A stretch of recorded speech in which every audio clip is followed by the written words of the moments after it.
नमस्कार दोस्तों, welcome to our part 2 video. तो जैसा कि हमने पार्ट 1 में देखा था कि सुप्रीम कोर्ट ने डायरेक्शन इशू की है, तो जिसके द्वारा कि जीएसटीएन 1 अक्टूबर 2022 से ट्रांजिशन फॉर्म पोर्टल पे लाइव कर रहा है। तो ये 2 मंथ के लिए पोर्टल पे लाइव रहेंगे। तो अब हम आज इस वीडियो में देखेंगे कि ट्रांजैक्शन क्रेडिट होता क्या है और किन किन केसेस में जो है ये हम जो पहले के लॉज का क्रेडिट जीएसटी के लॉ में क्रेडिट को अपने ट्रांसफ़र कर सकते हैं। जैसे अगर आपको लगता होगा कि नहीं, हमारा तो ट्रांजिशन फॉर्म में कोई भी क्रेडिट नहीं है पिछले लॉ का, तो ये आप एक बार ये वीडियो पूरी देख लें। शायद इनमें से कोई पॉइंट आपको ऐसा लगे कि हाँ यार, इस केस में तो हमारा भी क्रेडिट बनता है, क्योंकि इसमें काफ़ी ज़्यादा पॉइंट हैं ट्रांजिशनल क्रेडिट में जो कि हमारे पुराने लॉ से नए लॉ में कन्वर्ट हुए हैं, जिनका हम क्रेडिट जीएसटी लॉ में ले सकते हैं, इलेक्ट्रिक क्रेडिट लेजर में। तो शुरू करते हैं। सबसे पहले देखते हैं कि ट्रांजैक्शन क्रेडिट होता क्या है।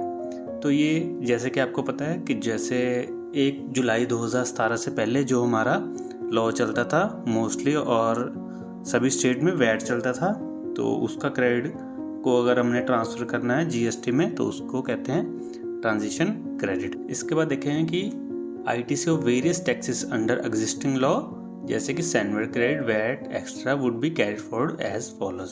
तो कौन कौन से केसेस हैं देखते हैं। सबसे पहले है कि अगर closing balance of credit in the last return जो कि जून 2017 में आपने फाइल की थी, उसमें आपका कुछ क्रेडिट फॉरवर्ड था क्रेडिट का, उसको आपने ब्रॉड फॉरवर्ड करना है जीएसटी लॉ में। तो उसके लिए क्या टर्म एंड कंडीशंस हैं। एक तो है कि आपने जो लास्ट 6 मंथ की आपने रिटर्न फाइल की होनी चाहिए, जो कि जनवरी से जून 2017 तक की है। उसके बाद आपको एक डिक्लेरेशन फाइल करनी है फॉर्म जीएसटी ट्रान 1 में, और एक आपको अपने statutory form C form, F form और एच फॉर्म जो भी आपको एप्लीकेबल होगा इन केस में, तो वो भी आपको सबमिट करने हैं। तो ये सबमिट होने के बाद आप अपना क्रेडिट ट्रांसफ़र कर सकते हो इलेक्ट्रॉनिक क्रेडिट लेजर में। दूसरा केस देखेंगे अगर कि जैसे कि आपको पता है कि जो पहले के लॉज थे उनमें कैपिटल गुड्स का जो क्रेडिट है वो आपको पार्शली मिलता था पहले,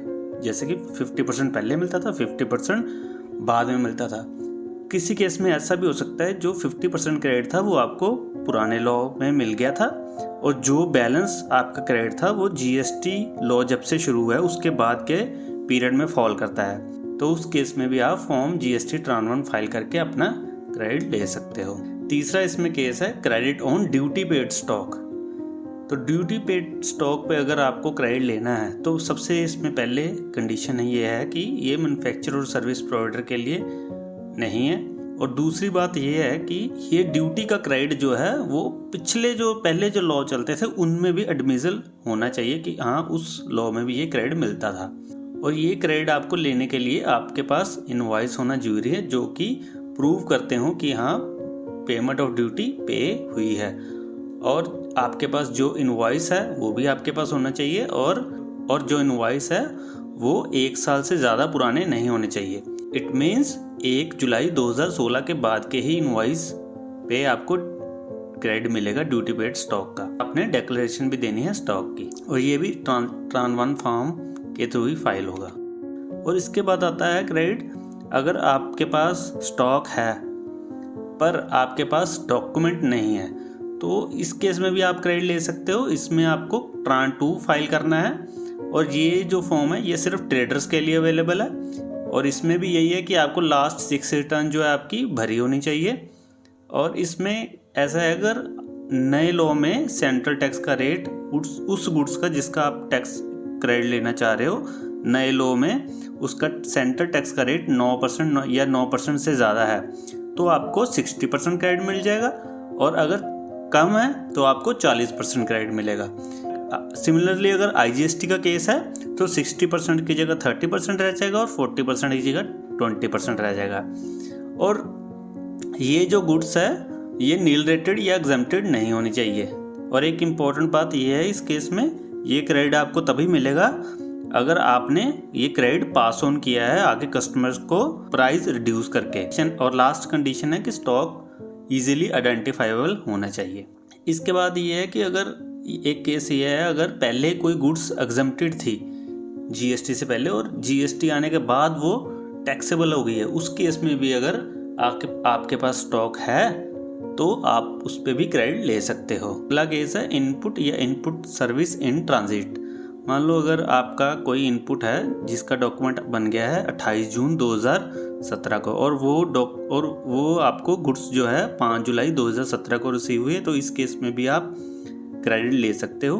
एक ही कंडीशन है कि जो आपने इनवॉइस रिकॉर्ड किया है वो अपॉइंटेड डेट जो कि 1 जुलाई 2017 है, उससे 30 दिन में आपने इनवॉइस रिकॉर्ड कर लेना है अपने बुक्स में, और ये 30 दिन को एक्सटेंड भी किया जा सकता है फर्दर 30 डेज के लिए, जो कि पावर है कमिश्नर के पास। तो ये क्रेडिट भी आप ट्रान 1 के थ्रू ले सकते हो। और एक इससे अगला केस है कि आप पहले जो जीएसटी से पहले टैक्स पे कर रहे थे वो कंपोजिशन स्कीम में पे कर रहे थे और अभी जीएसटी में आके आप नॉर्मल स्कीम में आ गए हो, तो इस केस में भी जो भी स्टॉक आपके पास पड़ा होगा तो उस स्टॉक का आपको क्रेडिट मिल जाएगा। इस केस के लिए क्या कंडीशन है, एक तो आपके पास इनवॉइसेस होनी चाहिए और 1 साल से पुराना कोई इनवॉइस ना हो, और क्रेडिट जो है आपको फिनिश्ड गुड्स, इनपुट या सेमी फिनिश्ड गुड्स सबका मिल जाएगा। अगला केस है ITC in case of centralised registration under services tax. इस केस में भी आपको क्रेडिट मिल जाएगा अगर आपने ओरिजिनल या revise return with in 3 month file कर दी है।